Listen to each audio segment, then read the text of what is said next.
The original pivot theory really comes out of the pits, and it had its place in its time, because there really wasn't much in the way of technical analysis on computers, and everybody on the floor or on the pit knew what the pivot levels were, and so they had a certain element of self-fulfilling prophecy.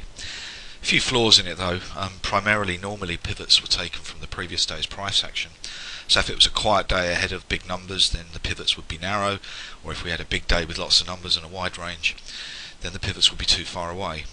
They also didn't take into account the potential for the price to gap, so pivots could quite often be irrelevant. This led me to build my own version of pivots, which are called range deviation pivots, and there's a historical version and there's an intraday version. I'm going to look at the historical version first. The way that they are calculated is they take the average over the last 22 days or 22 periods in order to get an idea of range. Crucially then, the 1, 2 and 3 standard deviations are placed above or below the opening price, which means that the pivots are fixed immediately. If price does gap, they're not irrelevant. The real kicker on the range deviation pivots is that I created a proprietary algorithm within it that analyzes the trend as well. The theory is that if we're in an uptrend and we have an expansion of range, then the pivots above the opening will get further and further apart, and the pivots below will get tighter together. So what I'm trying to do here is give the trend more room, but also start tightening up the point where the trend will be over. The other thing that I can do is I can grade any bar's performance by looking at the relationships between whether it hit 2 up or 1 down, etc, etc.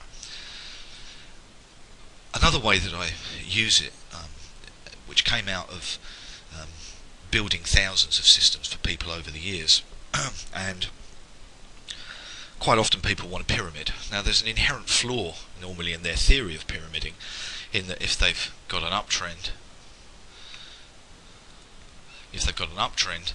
then they'll try and buy on the close. Well, if the market is in an uptrend, quite often the close will be near the high of the day. And what this means is that your system is more unstable. So what I did was to use pivot theory to say that I'm going to look for the intraday move against the dominant trend and put that in as my pyramid. And so normally what happens is people pyramid. If we're in an uptrend, they would say, okay, I'm going to buy when price hits the second deviation down.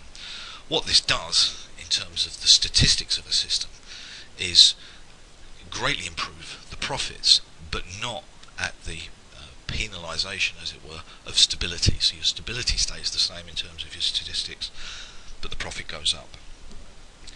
So I've taken this theory on a stock CNC. On the left hand side, it begins with a power play breakup, a pretty classic one there, and away we go.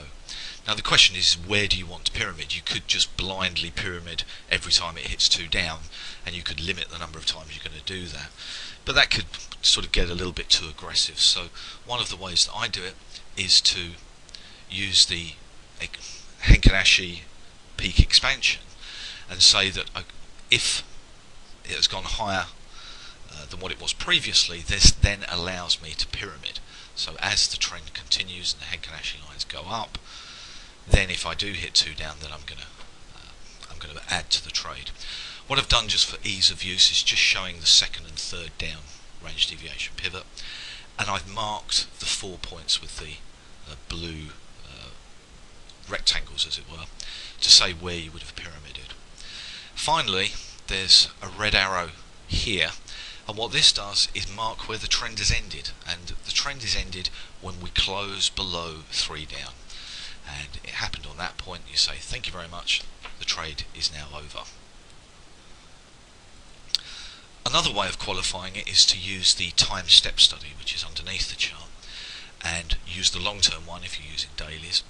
And what I would do is say that if the green historical line, which is the daily steps, is above 2, so it's stepping to 3, then I'm allowed to pyramid, and that will allow for corrective phase where the green historical disappears and say, well, actually you're not going to pyramid at those points. It's possible to place weekly or monthly pivots on daily data, and this is something that I use extensively. Primarily I put the monthly extremes, so 3 up and 3 down, on daily data, and what I'm looking for is the limits that can be reached in any one particular month.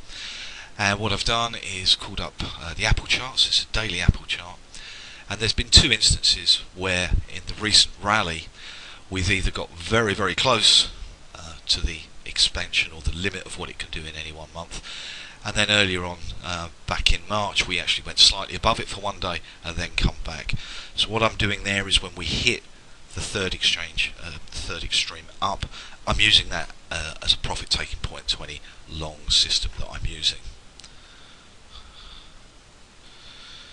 Conversely, I can also use it for when the market corrects very sharply, or a stock corrects very sharply, and look for the limit that the market can fall in that month, and then see if I get any patterns associated with it. This is Skyworks, so again a real darling in the chip sector, stunning stats. And back in October when we had the Ebola problem, there was a great opportunity. This stock got marked down, nothing's really changed in terms of its fundamentals.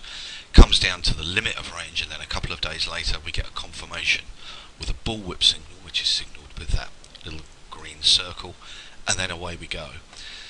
A few months later we do hit the limit of range on the upside, so I would be looking to take some money off the table there. And then recently we did it again in March, and then just a few days ago. So there's been a few times where you could have just gradually take some money off the table, having got a great entry point.